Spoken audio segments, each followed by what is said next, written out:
L'émergence d'un pays dépend éventuellement de la quiétude, de la paix, de la cohésion sociale et de la réconciliation nationale.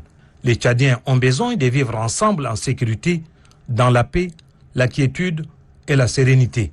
Ces soucis a amené le Conseil militaire de transition d'antan d'organiser le dialogue national inclusif et souverain pour définir les nouvelles bases permettant la refondation du Tchad qui vient de loin.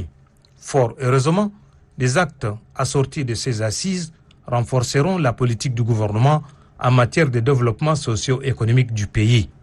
Mais le développement, faut-il le souligner, nécessite la conjugaison des forts des filles et des fils de ce pays qui ont l'obligation de s'accepter, parler le même langage et regarder dans la même direction afin de combattre les démons de la division. S'inscrivant dans cette logique, le gouvernement de transition investit d'une mission, celle de faire du Tchad un pays où il fait bon vivre, n'a pas dérogé à la règle.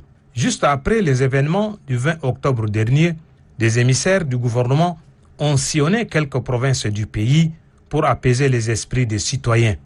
Ils ont axé leur message sur la cohabitation pacifique, le vivre ensemble, la paix et la réconciliation nationale entre les fils du Tchad. Cette action gouvernementale mérite d'être suivie par des acteurs impliqués dans la recherche de la paix, condition sine qua non pour le développement socio-économique de cette nation, chère aux filles et aux fils de Toumaï. Comme l'a si souligné le Premier ministre dans le programme politique de son gouvernement, chaque Tchadien doit mettre la main à la pâte pour bâtir cette patrie dans laquelle vivent plus de 15 millions d'âmes. Ainsi, il est important que chacun cultive l'esprit de la paix, de la solidarité et de vivre ensemble en vue de surmonter les obstacles.